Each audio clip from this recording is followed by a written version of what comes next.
ታሪክ አለው። ባይዘይ ቤተሰባችን ነው የሚባለው ማለት ተወልዷል። መንትዬ ነው የተወለዱት ነው የሚባለው ታሪኩ። መንትዬ ተወልዳ አንዱ መንፈስ ሆነ። 40 ቀን ከሷ ጋር እየተደበቀ ይመጣና በስውር ይጠባት ነበር። እንዴት መንትዬ ወለደች? መንትዬ ነው የወለደችው። እንዴት ነው የወለደችው? መጀመሪያ ከባሏ ጋር አድርጋ ስትፈጽም ከዛ በኋላ መንፈሱ አገኘት ግን የሚፈጸምላት መሰለኝ ካልተሳሳትኩኝ። ከባሏ ጋር ግንኙነት ተፈጸመች። ከዛ በኋላ መንፈሱ ከዛ በኋላ ደግሞ መንፈሱ የማን የባሏ ላይ ራሷ እንጂ መንፈስ ነው የሚመጣብኝ ነው የምትለው። እሺ እንጀምር ፕሮግራማችንን። እነዚህ የምታዋቸው ሰዎች This is why Kensington is called Zombieland, Philadelphia, USA. እነዚህ ሰዎች በጣም የሚያሳዝኑት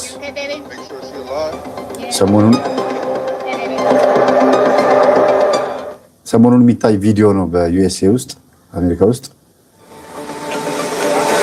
በሐሺሽ ናውዘው በረሃብ በጥም እንዲሁም ደግሞ በእጅ በሚሰጥ መርፌ በየጎዳናው በየገንዳው ወድቀው ያሉ በጣም ብዙ ወጣቶች የሚያሳዝኑ እዚህ ውስጥም ኢትዮጵያውያኖች እንዳሉ አንድ ቪዲዮ ማግኝቼ ነበረ። በኋላ መልሼ ስገባ ያጣሁት ቪዲዮን ኢትዮጵያውያኖች ሁለት ኢትዮጵያውያኖች እዚህ ኢትዮጵያውያን እያለ ሲያስተዋውቅ አይቼዋለሁ። በጣም ነው ያዘንኩት በእውነት። እንግዲህ የዓለም ሕዝብ እያየው ነው። አሜሪካን ሀገር መሄድ የምትመኙ ሰዎች አትሂዱ አይደለም፣ ወይም ደግሞ እንደው ደሃንች እያልኩ አይደለም ያለሁት። አሜሪካን ሀገር ውስጥ ግን የበዛ ነፃነት፣ ዲሞክራሲ ማለት ዴመን ክራይስ ነው ብዬ የምላችሁ ለዚህ ነው። ዴመን ክራይስ ማለት የአጋንንት ጸብ፣ የአጋንንት ፍልሚያ፣ የአጋንንት ሽኩቻ ማለት ነው። ዲሞክራሲ ተብሎ ለህዝቡ በቃ ነፃነት ተሰጥቶት በዚህ ልክ ችግር ውስጥ ገብቷል። እንደፈለጋችሁ ሐሺሽ መውሰድ ትችላላችሁ ተብሎ ፍቃድ የተሰጠበት ሁኔታ፣ በጎዳና ላይ የሚያሉት እንደዚህ ወድቀው ሆምለስ ሆነው ምስኪኖች ያሳዝናሉ በእውነት። ጎዳና ተዳዳሪ ስለሆኑ አይደለም። ውጭ ሀገር ጎዳና ተዳዳሪ የሚሆኑት ምን አይነት ናቸው? ጥጋበኞች ናቸው ተብሎ የሚታሰበው ወይም ደግሞ በሐሺሽ የናወዙ መጠጥ ሱስ ያለባቸው እንጂ እውነት ቤት አጥተው አይደለም። ለምን ኢትዮጵያውያኖች ከዚህ ሄደው እዛ የሚረዱ እንትኖች አሉ፣ ዜጎች አሉ። ኢትዮጵያውያንም ሆነው ኤርትራንም ሆነው የሚረዱ ሰዎች አላችሁ፣ ያው እየሰማችሁ ስለሆናችሁ። ግን ነጮች ደግሞ በዚህ ልክ እንደዚህ ወድቀው ሲታዩ ደግሞ በጣም ያሳዝናል። በቃ የሉም፣ ራሳቸውን ስተዋል። ሰው እንደዚህ ረክሷል፣ ሰው እንደዚህ ወድቋል። በጣም ነው የሚያሳዝነው በእውነት። እኔ ይሄን አይቼ ኢትዮጵያ ውስጥ ያሉትን ጎዳና ተዳዳሪዎችን ሳይ እውነት ገንዘብ ያገኙ የጎዳና ልጆች እንደዚህ ይሆናሉ ወይ?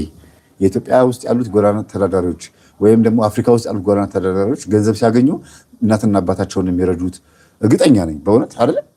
እናትና አባታቸውን ያግዛሉ እንጂ ለሐሺሽ ለምናምን ያውላሉ ብዬ አላስብም። ወዲያውኑ ራሳቸውን ያስተዳድራሉ። ቢያንስ እንኳን ኑሮን ለማሸነፍ ይጨረጨራሉ።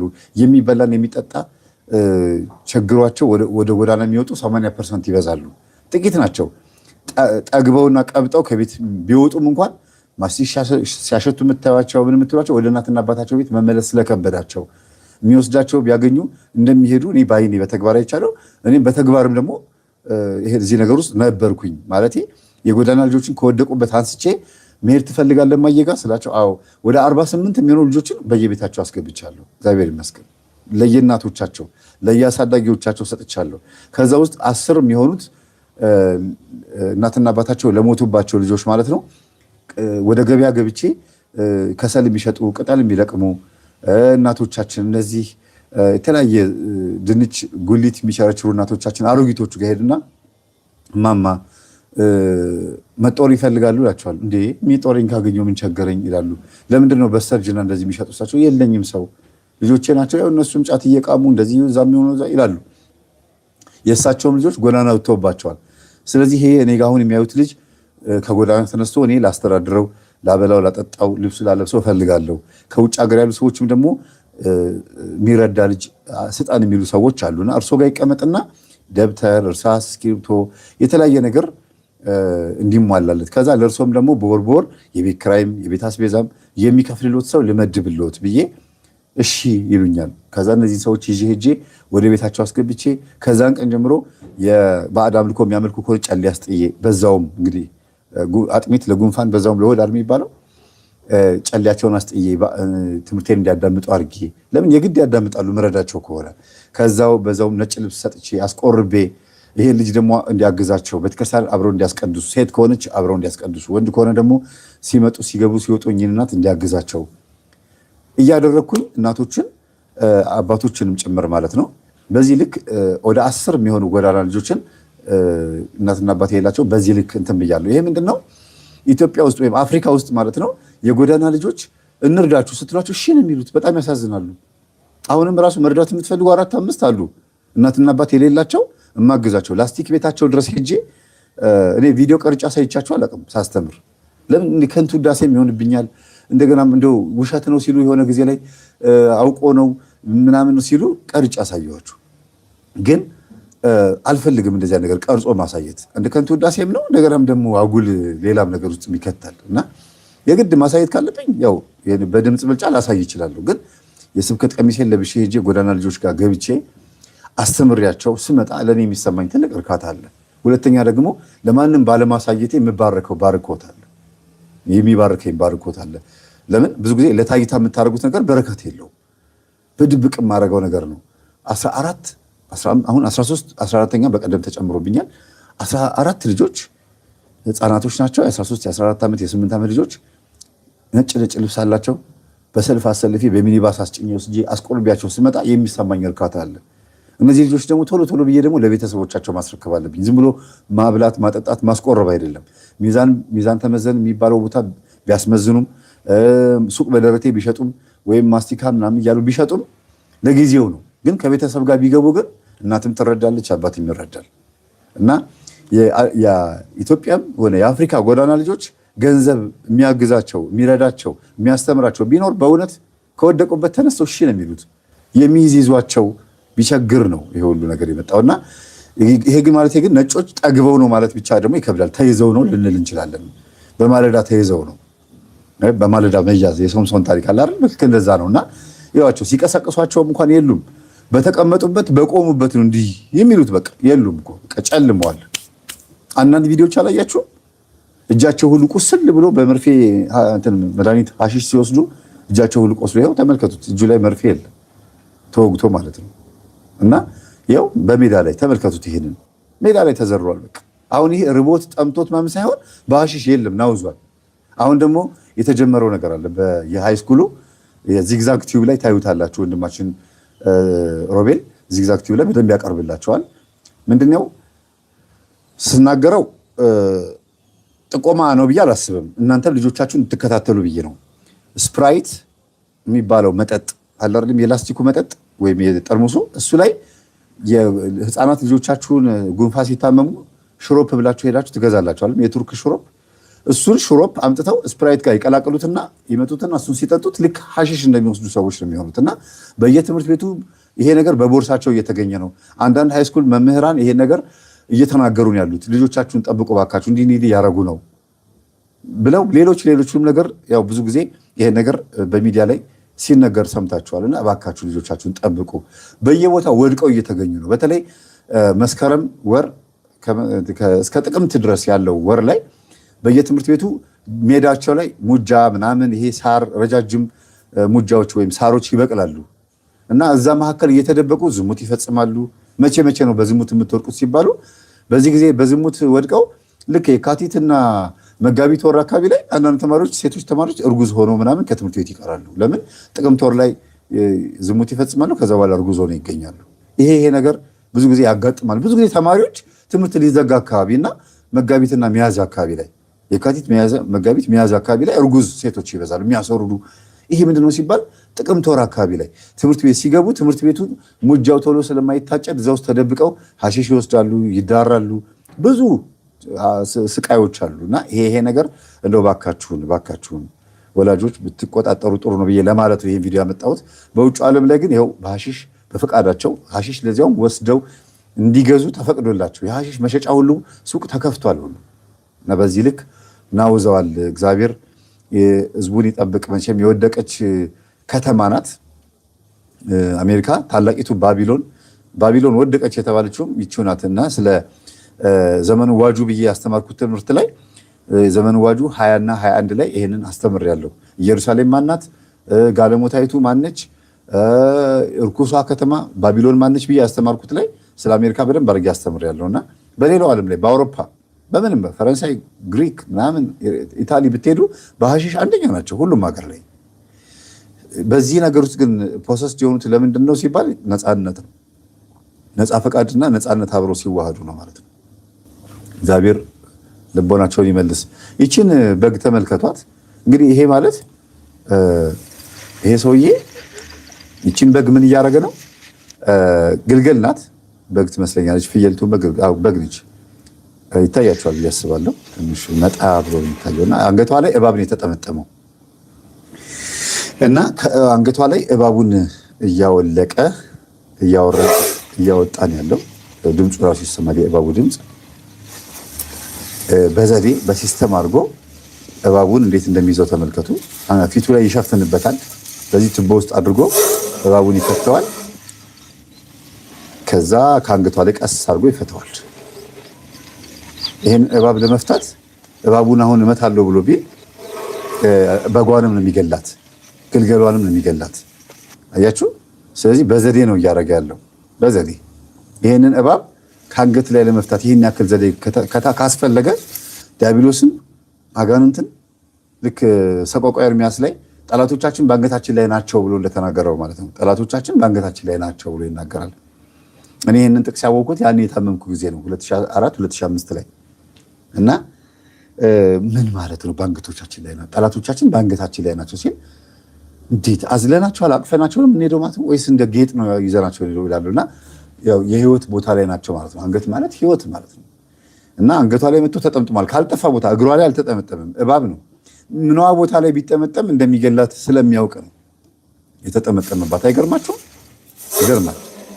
እና እንግዲህ ዘዴ ያስፈልጋል። ጠላት ዲያብሎስን ከኛ ለማላቀቅ ዘዴ ያስፈልጋል። መጀመሪያ የቱ እንደተቀመጠ ማወቅ፣ እሱም የመረጠውን ቦታ ለይቶ ማወቅ። ለምን ይሄን ቦታ መረጠ? ለመጠምጠም አንገቷ ላይ ለመጠምጠም ለምን ይሄን ቦታ መረጠ? ተመልከቱ። አሁን ቀስ ብሎ ነው የመጣው። ለምን? እባብ ነው፣ መርዝ አለው፣ ይናደፋል፣ ይናከሳል። እነዚህ ነገሮች ሶስት ነገሮች ወሳኝ ናቸው። ለምን ስክሪኑ ነጭ እንደሆነ አልገባኝም። እስቲ እንግዲህ ምናልባት እንደዚህ ሳደርገው ነጭ ሆኖ አልታያላችሁ አይደለም?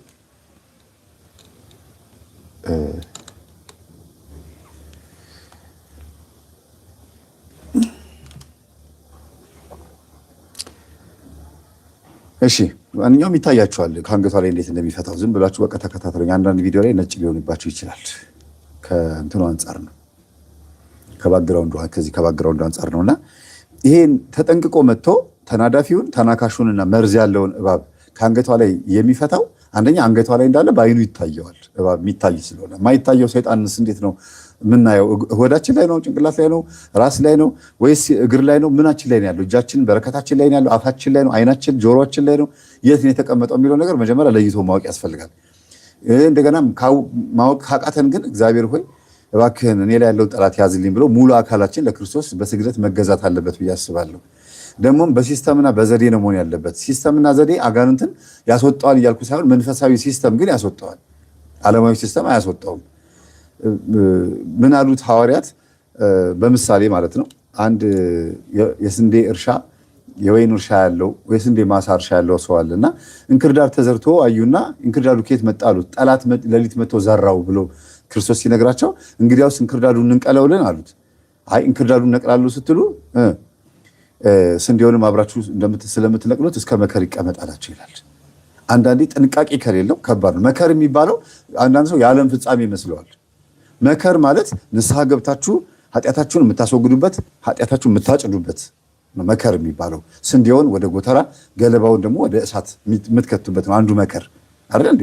ሁለተኛው መከር ደግሞ የእድሜ ፍጻሜ ነው። ሶስተኛው መከር ደግሞ የዓለም ፍጻሜ ነው። ያ ማለት እንግዲህ ዓለም እስከምጠፋ ድረስ ሰይጣኑን አታስወጡት ማለት ነው አይደለም። ስለዚህ እስከ መከር ድረስ ታገሱት ሲል ምን ማለት ነው? ንስሐ ገብቶ ያ ሰው ወደ እግዚአብሔር መጥቶ ጠላት እንዳለበት አውቆ እግዚአብሔር ሆይ ገላግለኝ እስከሚል ህዝቡ እስኪነቃ ድረስ ትንሽ ታገሱ።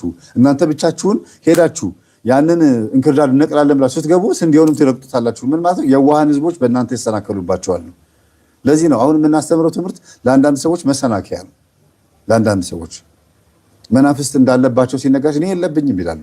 እኔ ምንም የለብኝም ይላሉ። እንክርዳዱን እናውጣላችሁ ይታያል እኮ እንክርዳዱ ሲባሉ አብረን ያደገው ከጎናችን ያለው ይላሉ።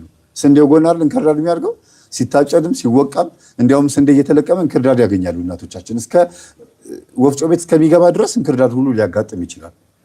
አብሮ እንክርዳድ ከተፈጨ እንክርዳድ ምን እንደሚፈጥር ታውቃላችሁ አይደል?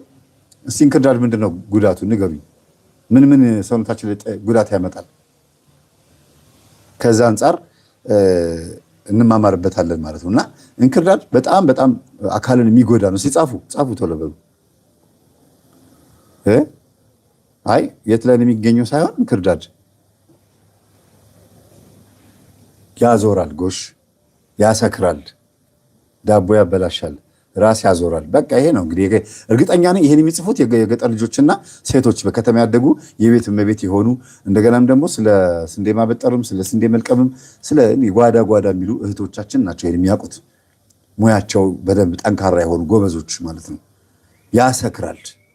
ዲያብሎስም እንደዚህ ነው፣ ያሰክራል። አንገቷ ላይ መጥቶ ተጠመጠመባት፣ አይኗ ጉርጥርጥ ነው የሚለው ሲጠመጠ። እሷ የሚገርማችሁ ነገር እባቡንም እየፈታላት ትግጣለች። በጣም ታሳዝነች በእውነት። እኔ በጣም ነው የገረመኝ። ተመልከቱ፣ እንክርዳዱን ማነው እባቡን እያነሳላት ሳሩን እየጋጠች ነው።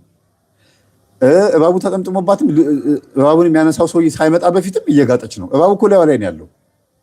በጣም እኮ የሚገርም ነው ማለት ምን እንዳለባት አንገቷ ላይ ማታቀም ይቺ ግልገል ማለት ማናት?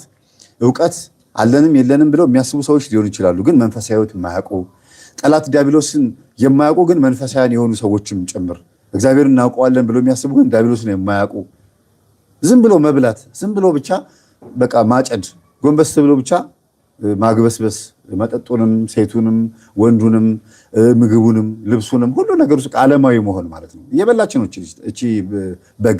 በዚህች በግ ውስጥ ደግሞ እኛ አለን፣ ምዕመን ህዝብ አለ፣ አገልጋይም ሆኖ አለ በዚህች በግ ውስጥ። እሱ ቀስ ብሎ ይሄንን ሰው እንደምን ታዩታላችሁ መሰላችሁ?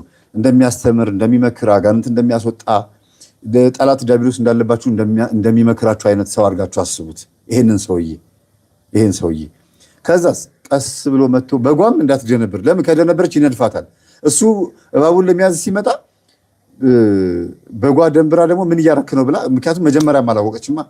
ምን እያረክ ነው ብላ እቺ በግ ሮጣ ብትሄድበት ሳስቡት፣ እሷ እንዳትደነብር እባቡም እንዳይነድፋት እባቡም እንዳይነድፈው ተጠንቅቆ ነው እያነሳል። በዚህ ልክ ነው እንግዲህ አጋንንት ያለባቸውን ሰዎች ለማዳን ጥረት እየተደረገ ያለው። ኢቭን ስናስተምር ራሱ አለብኝ ብላችሁ የለብኝም ብላችሁ ከማሰብ ይልቅ ጸልዩ እስቲ፣ ስገዱና ከዛ በኋላ በህልማችሁ የምታዩት ነገር እዩት። እንዳለባችሁና እንደሌለባችሁ ደግሞ ልባችሁ ያውቀዋል። ገና ሳትሰግዱ ገና ሳትጸልዩ ታውቁታላችሁ። ስለዚህ ከስንዴ ጋር አብሮ የበቀለ እንክርዳድ አብሮ ወፍጮ ቤት ሲገባና ስትበሉት፣ አንዳንድ ጊዜ ዳቦ ስትበሉ እንደሚያሰክራችሁ ሁሉ ማለት ነው ግብስብሱን በልታችሁ ማለት ነው። ይቺም ግልገል የበግ ግልገል አንገቷ ላይ እባብ እንዳለባት ሳታቅ እየበላች ነው ያለችው። ከጎኗ እንክርዳድ እንደበቀለባት ስንዴ ነው የሆነችው። ይሄ ሰውዬ መጥቶ ቀስ ብሎ እባቡን እያነሳላት ወይም ጠላት ዲያብሎስን እያነሳላት ነው። ግን ቪዲዮ መጨረሻው እንደዛ አይደለምና እንገምት እስቲ። እባቡን ካነሳላት በኋላ ድንብር ብላ ሄደች። ስትሄድ ገደል ውስጥ ወይ ደግሞ አንበሳ ንጥቃ ጎቢ በላትስ ጥፋቱ የማን ነው? የእባቡን ያነሳው ሰው ነው ወይም ደግሞ እቺ ግልገል ይሄንን እባብ እንዳነሳላት አታውቅም? እንደ ሰውኛ አስቡትና የሆነች ትንሽዬ ልጅ ነች ብላችሁ አስቡና ሰይጣን ነበረብሽ እኔ አንስቼልሽ ነው፣ አሁን ድጋሚ ግን እንደዚህ እንዳታረጊ፣ እንደዚህ ነገር ውስጥ እንዳትገቢ ብሎ ቢመክራት ኧረ እኔ አልነበረብኝም ብትል አስቡት። በዚች ግልገል አስቡት። አንገቷ ላይ እባብ ኖሮባት እንዳለባትም ሳታቅ እንዳነሳላትም ሳታቅ ምግቧን እየቀጠለች ነው ያለችው። የሚገርም አንስቶላት ከሄደ በኋላ ተመልከቱ። አነሳላት፣ ያው እጁን ሊነድፈው ነበረ። ይሄንን ሁልጊዜ የምንናገረው ምከረን ብላችሁ የምክር አገልግሎት ልትወስዱ ስትመጡ እኛ ጋር እና አስተምረን ምከረን ብላችሁ ትመጣላችሁ አይደል? ቤተሰቦች እናንተ ጋር ያለው እኛም ጋር ካለ ይደመራል። እናንተ ጋር ያለው ደግሞ መጥቶ ደግሞ ማን አባክህ ስለሆንክ ነው አንተ እኔን እንደዚህ የምትለኝ 40 ዓመት 30 ዓመት ሙሉ ልጅቷ እንደዚህ አድርጊያት ቤት ውስጥ እንደዚህ ያስመለኳቸው ምን ስለሆንክ ነው ብሎ መጥተው ጨፍለቅ ሊያደርገኝ ይሞክራል። ቅዱስ ቁርባንና ጸበል ባይኖር ስግደት ባይኖር ኖሮ በህይወት አልኖርም ነበረ ብዬ የምላችሁ ለዛ ነው። በተለይ ቅዱስ ቁርባን እና ጸበል የኛ ስግደት ጾም ጸሎት አይደለም ያድነን፣ የሱ ቸርነት ነው። ግን እንደው በቃ ቢያንስ ማለት ነው እቤት መተንኛ እናንተን ካስተማርን በኋላ ያለብንን መከራ ብታዩ ከንቱ ውዳሴ አይደለም፣ እየተመጻደቅኩባችሁ አይደለም። ልክ አሁን እባብ እንዳይነድፈው እየተጠነቀቀው እንዳለው እኛም የራሳችንን ነፍስ በጣም እንፈልገዋለን። ቤተሰብ አለን፣ ልጆች አለን፣ ብዙ ነገር አለ እና ይህንን እንኳን የሚረዳ ሰው እንኳን የለም ከእናንተ በስተቀር ከእናንተ ከተማሪዎቻችን በስተቀር እና ይሄ እባብ ከዚች ግልገል ላይ ተነስቶ ከሄደ በኋላ እንኳን እሷ ምግቧን እየቀጠለች ነው ያለችው። ምግቧን እየቀጠለች ነው። ተመልከቱ። ይዞታል። በዘዴ ነው ያዘው እና በዚህ ልክ ጥንቃቄ ማድረግ ያስፈልጋል የተባለበት ምክንያት ደግሞ ልንገራችሁ። ጥንቃቄ ማለት ነው እናንተ ውስጥ ለውጥ ማምጣት ትፈልጋላችሁ ወይም ደግሞ መንፈሱ ከላያችሁ ላይ እንዲነሳ ትፈልጋላችሁ እና ይሄንን መንፈስ የሚያነሳላችሁ ፍለጋት ብዙ ቦታ ትዞራላችሁ። ከዛ እንገናኛለን ከኔ ጋር ከሚያጠምቁ አባቶች ጋር ሊሆን ይችላል። ስትገናኙ ግን ለነዛም አባቶች መጸለይ ያለባችሁ። በእውነት እንደው ዝም ብላችሁ እየበላችሁ እየጠጣችሁ እንደፈለጋችሁ እየሆናችሁ ውጭ ሀገር ያላችሁ በተለይ ሱባኤ ያዥልኝ እስቲ ጸበል ተጠመቂልኝ ክርስትና ሲሜን ጻፊና በርሜል ተጠመቂልኝ ሳይሆን ማለት ያለባችሁ እናንተ እንደፈለጋችሁ እየሆናችሁ ሳይሆን መሆን ያለበት እናንተም ለሚጸልይላችሁና ለምትሄዱበት ሰው እየጸለያችሁ ነው መሆን ያለበት። ለእኛም አግዙን ነው እያልን ያለ ነው። ለዚህ ነው ማርቆስ ወንጌል 9:26-28 ላይ ይህ መንፈስ ያለ ጾም ጸሎት በስተቀር በሌላ አይወጣም አላቸውና ለሐዋርያት ግን ምን ብሎ ጨመረላቸው? እንግዲህ እምነት ስለጎደላችሁ ነው ይሄ መንፈስ አልወጣም ያለው አላቸው። እናንተም መጸለይ ያለባችሁ የምታጠምቁትም እነዚህም የሚጠመቀውም ሰውዬ ወይም ደግሞ መንፈሱ እንዲወጣለት የሚፈልገው ሰውዬም አባትየውም መጸለይ ያለበት ሁሉም መተጋገዝ አለበት እያለ ነው። ደቀ መዛሙርቶችህ አስወጡልኝ ስላቸው ልጄ ላይ ያለው መንፈስ ሊያስወጡት አልቻሉም ያለው ሰውዬው ማርቆስ 9 ላይ እና ጌታው አንተ አስወጣልኝ ሲለው እምነት ስለጎደላችሁ ነው ይሄ መንፈስ አልወጣም ያለው ብሎ ለሐዋርያትም ነገራቸው። ከዛ ደግሞ ጾም ጸሎት ደግሞ ያስፈልገዋል አላቸው። ስለዚህ እንደው አንዳንድ ጊዜ እግዚአብሔር ረድቶን እንድንነቃ ከአንገታችን ላይ መንፈሱ እንዲነሳ ትንሽ ከአይምሯችን ዞር ያደርግልን ይሆናል እንጂ እኛ ካልበረታን መናፍስት ቶሎ አይወጡም።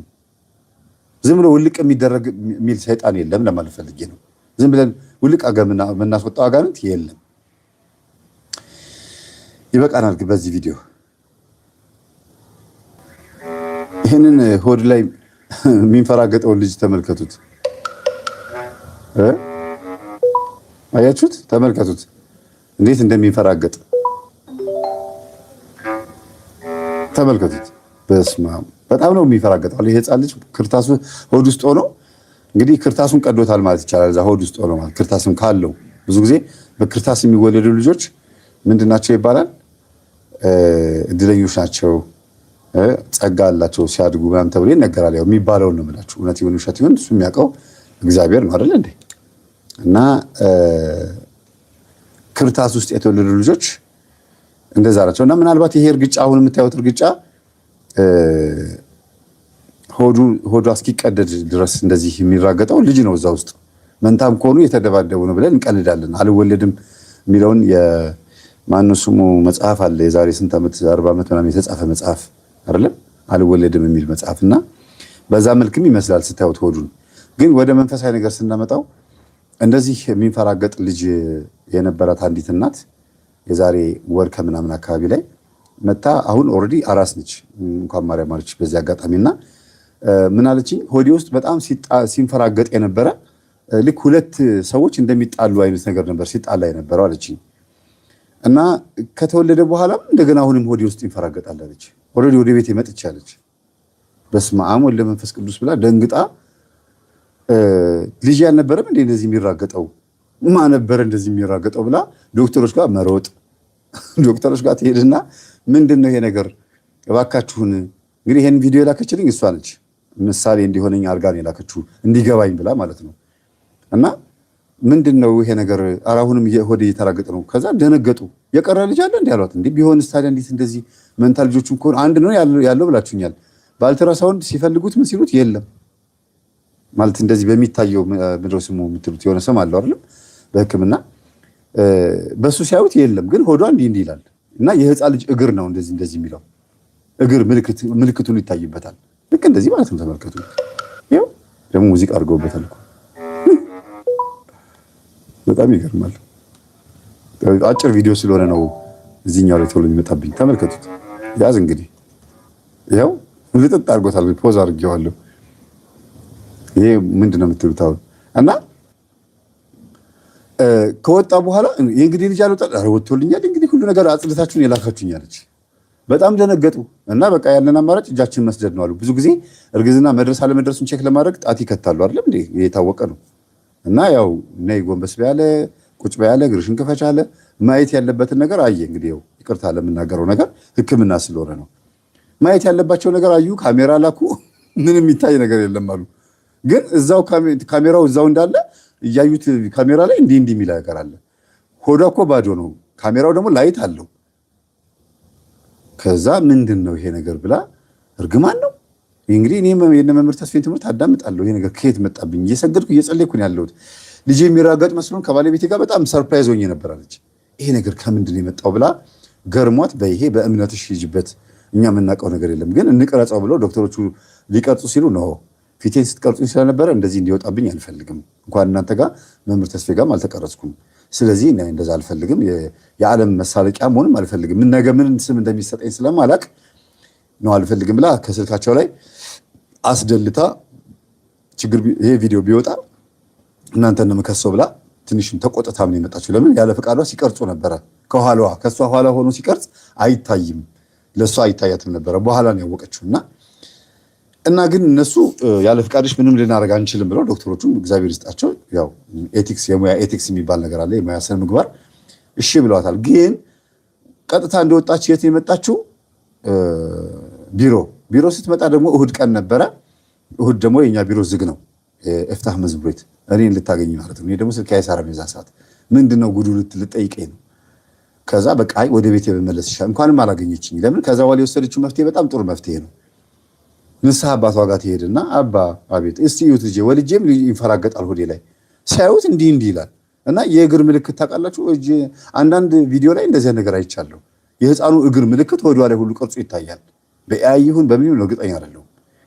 ሜቢ ይሄንን ነገር ፍቃደኛ ከሆነ ባለቤቷና እሷ ፍቃደኛ ከሆኑ ፊቷ ሳይታይ ቪዲዮ ማውጣት ትችላለሁ፣ ድምፁንም ራሱ አጥፍቼ ማለት ነው።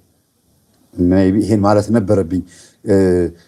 ፊትሽ ሳይታይ ቪዲዮውን ልልቀቀው ብዬ ብል ጥሩ ነበረ። እግዚአብሔር ከፈቀደችልኝ እሺ ብዬ አስተላልፈዋለሁ። እና እቤት ንስሐ አባታቸው እቤት ድረስ ጠርተው መጀመሪያ እሳቸው ጋር ነበር ሄዱት። እመጣለሁ ቤት ብለዋቸው ቅርብ ስለሆነ መጡ። የሰፈር ሰው ናቸው ንስሐ አባታቸውና አዩ፣ ገረማቸው። የቀረ ልጅ አለ አሉ። አይ ይሄው ዶክተሮቹም አይተው በቪዲዮ ቀርጸውን ብለው ላኩልኝ፣ በስልኬ ላይ የእነሱ ያለውን አጥፍቻለሁ። እና ታዲያ ምንድን ነው ሁሉ ነገር አይተዋል። ይኸው እንደሚያዩት ነው እንግዲህ የማይገባበት ቦታ ካሜራ ገብቶ እየጎረጎረ እያየ አይቶኛል። እና ራሴ ግራ ተረት የምትነግረኝ ነው የመሰለኝ ልጅቷ።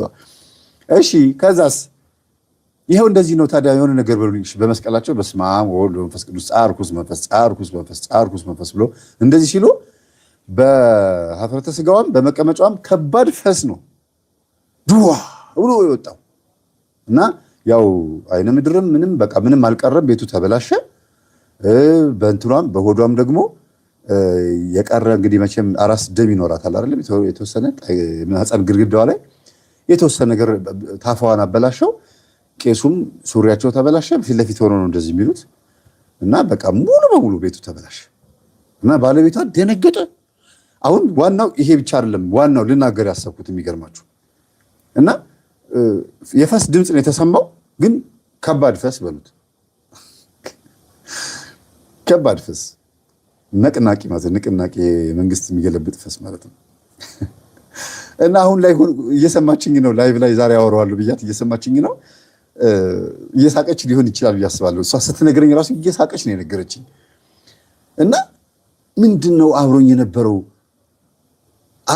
አብሮ ሊወለድ የነበረ ሰይጣን ነበር ማለት ነው ወይስ የታሰረ ሰይጣን ነው? ምንድነው? ቄሱን በመስቀላቸው ገና በስመ አብ ወወልድ ወመንፈስ ቅዱስ ጻርኩስ መንፈስ ወይም እርኩስ መንፈስ ውጣ ነው ያሉት። ምን ያህል እግዚአብሔር ጸጋ ይበዛላቸው አባት ናቸው።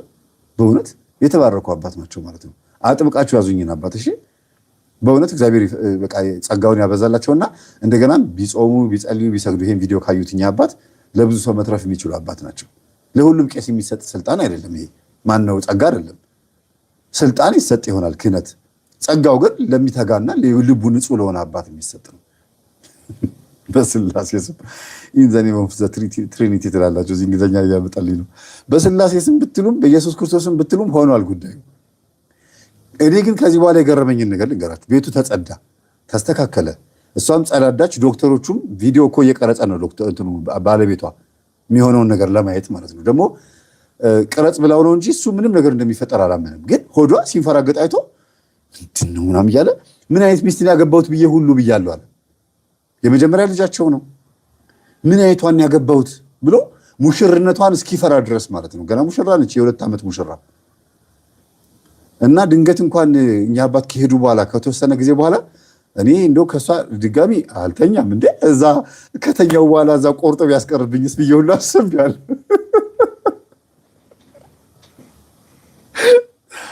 እንደዚህ ብለው ሁሉ ተናግረው ደግሞ ሄድኩኝ ገባው ብዬ ስል እዛው መለመላይ ቢወስድብኝስ ቢበላብኝስ ብዬ በፍጹም ምናምን እያልኩ እያሰብኩ ነበር አለ። ቄሱ እስኪመጡ ድረስ እንደዚህ ነው ያሰብኩት አለ። በቃ እንዲህ አሁን ከሷ ጋር ልተኛ ነው።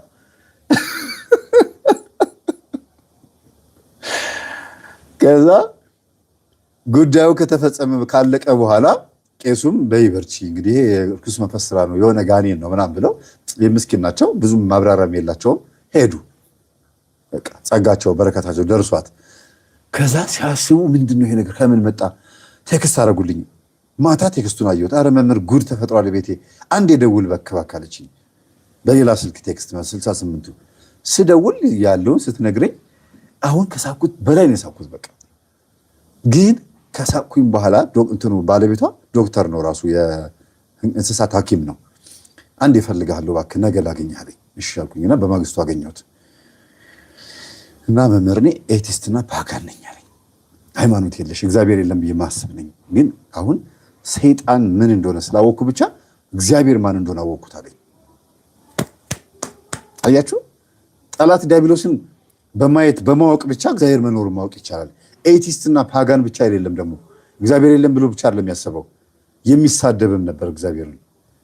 አይታችሁ ከሆነ ኢንተርቪው የሚደረጉ አንዳንድ ዩቲዩብ ላይ መነጽር ያደረገ እግዚአብሔር የለም ብሎ ሃይማኖት ምን ያደርጋል እያለ ሲሳደቡ የነበሩ ሰዎች አሉ።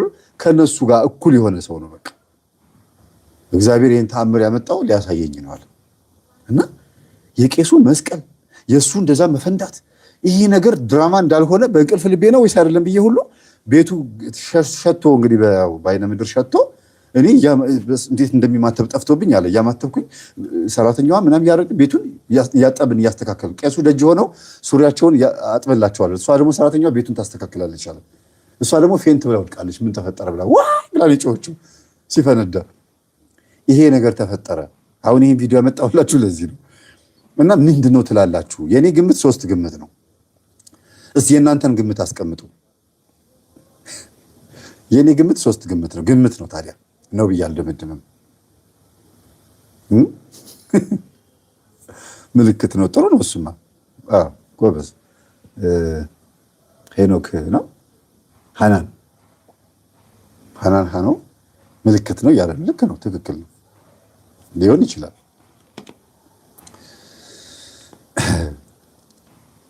አይ ትንሽ እንዳይመጣ ሳቂ ባልየው ነው ያሳቀኝ። ወደ ሃይማኖት መምጣቱ በጣም ደስ የሚል ትልቅ ነገር ነው እና ግን ባይምሮ የታየው ቄስ እስኪመጡ ድረስ አሁን ከሷ ጋር ልተኛ ነው። ደግሞ ሌላ ምንድን ነው ያለው? ረቡ ወረቀት ጽፌው ነበረ ውስጥ ነው ያደረጉት።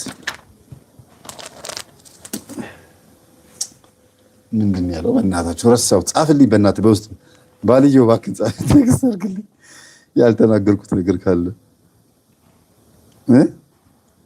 አሁን ቴክስት እያደረገልኝ ነበር ቅድም 10 ሰዓት አካባቢ ላይ። ጻፍልኝ በእናትህ እስቲ ነው የሆነ የቀረ ነው ያልተናገርኩት ነገር ካለ።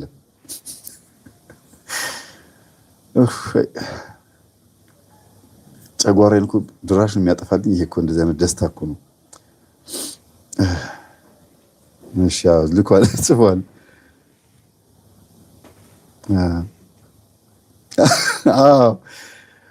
ምንድነው መሰላችሁ የጻፈው? ቆይ እዚህኛው ላይ አይደለም፣ በቴሌግራሙ ምንድን ያለው? በየትኛው ቀዳዳ ነው የምገባው? አሁን ይሄኛው እንደዚህ ተያዘ፣ በሞኖፖል ተቆጣጠረብኝ፣ ቤት ነው የሚወጣው፣ ቤት በኩል ነው እሺ ያለ ሌላ ነገር ነው የማስበው። ዓለማዊ ስለሆነ ፓጋን ኤቲስት ስለሆነ የሚያስበው ሌላ ነገር ነው። እና ቀጥታ ያሰብኩት አለ ወይኔ ቆንጆ ናት መርጬን ያገባኋት፣ አሁን እንዴት ነው የማደርገው እላለሁ አለ።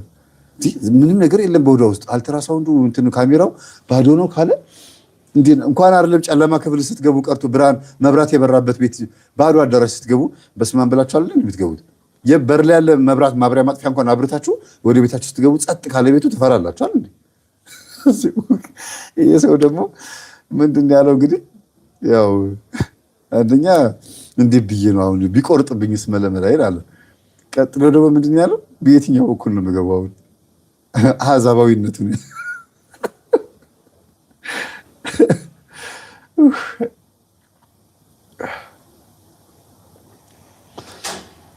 በስመ አብ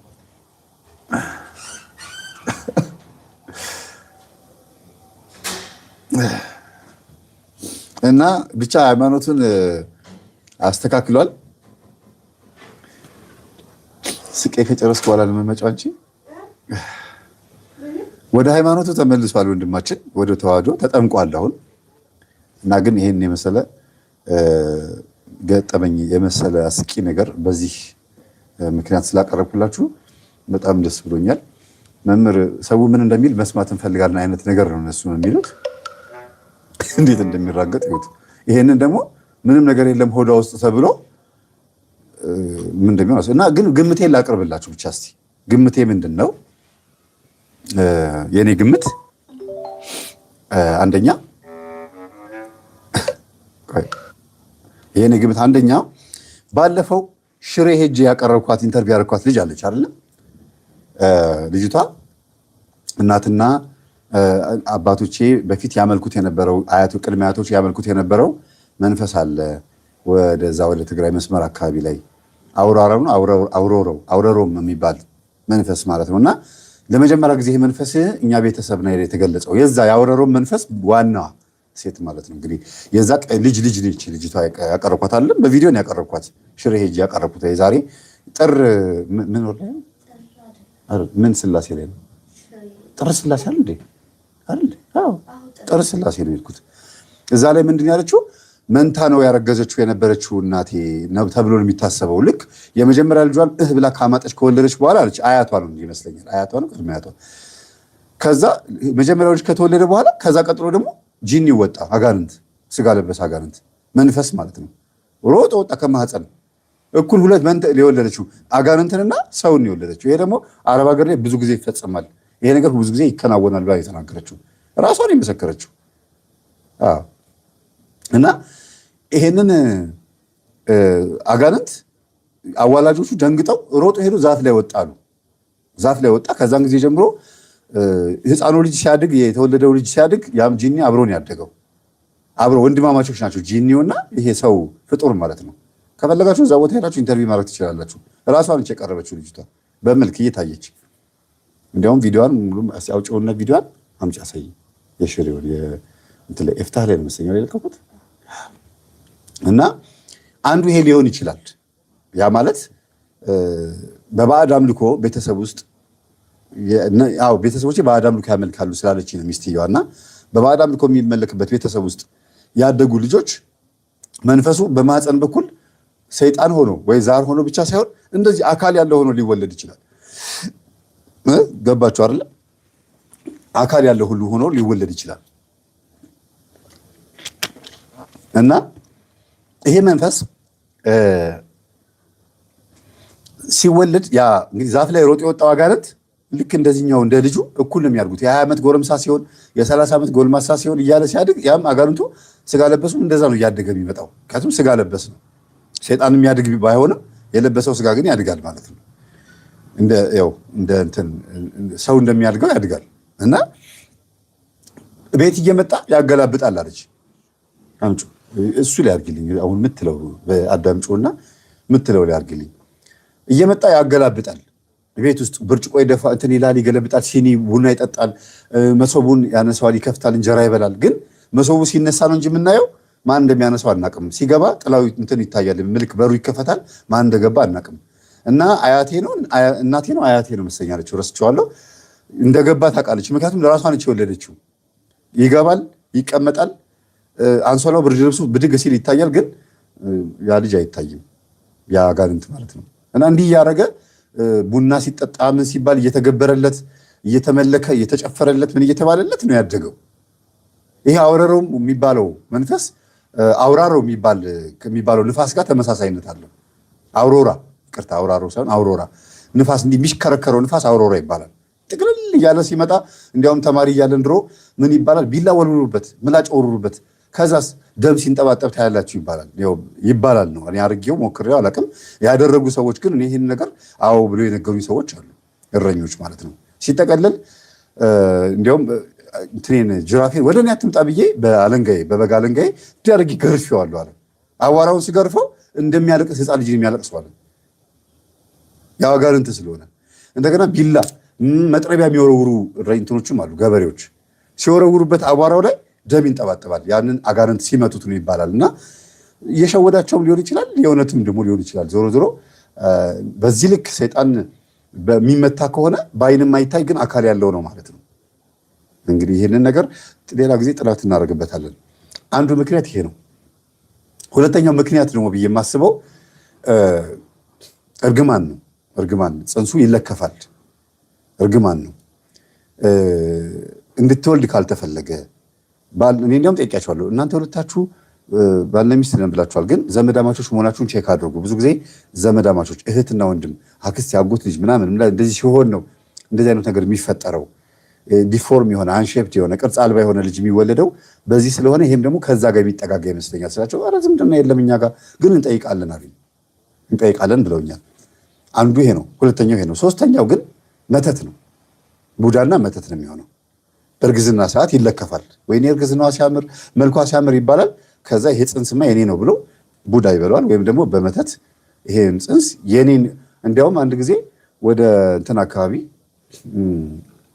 ምንድነው እቺ አንድ ጊዜ የሆነ መንደው አጣዬ የምትባል ሀገር እዛ አካባቢ ላይ ያለች አንዲት ልጅ ደውላ ምን አለችኝ እህቴ እርጉዝ ነች አለችኝ እና እህቴ እርጉዝ ሆና ከጎረቤት ያለው ጠንቋይ ይሄ የተጸነሰው ልጅ ለኔ ካልተሰጠኝ እዛ ውስጥ ሆኖ አውሬ እንዲሆን ነው ማረገው ብሎ አስፈራራናለች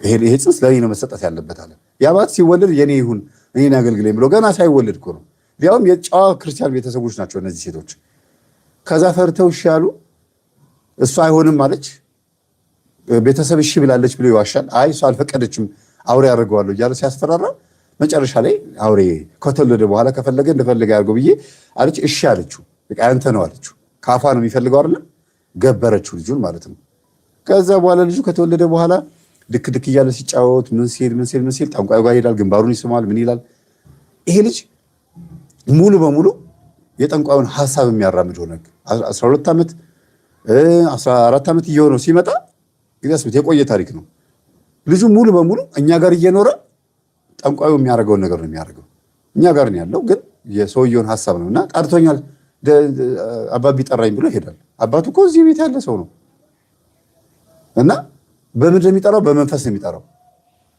አቤት አባዬ ብሎ ይሄዳል ከዛ ሄዶ ምሳ አብረው በልተው ወይም ራት በልተው ምናምን ተመልሶ ወደ ቤት ይመጣል በምን ጠርቶ ነው ሲባል እንዴና ብሎ ሲጠራ አልሰማችሁትም እንዴ ይላል እንደዚህ አይነት ልጅ ሆኖ ቁጭ አለ ይሄ ልጅ እና መምህር ምን እናርገው ይሄ ልጅ አሉ ጸበሉ ሰዱት ከዛ ስውሯ ማርያም ወሰዱት ስውሯ ማርያም ሲወስዱት አቤት ብሎ መሄዱን አቆመ ግን ሰውየው ቤት መምጣት ጀመረ ለምን ነው ልጄን የምታስቀሩብኝ ስጠራው ለምን ነው የምትከለክሉት አለ አረኛ አልከለከል ነው እነሱ ደግሞ አልከለከሉትም ደግሞ አቤት ብሎም አይሄድም ስውሯ ማርያም ከወሰዱት በኋላ ከዛ ደግሞ እንደገና ደግሞ የት ይወስዱታል ማን ገብርኤል ነው የት ነበር ይሄ መስቀል የሚዘቀዘቅበት መስቀል ተዘቅዝቆ ቢጸልይበት አረፈ አምጣልኝ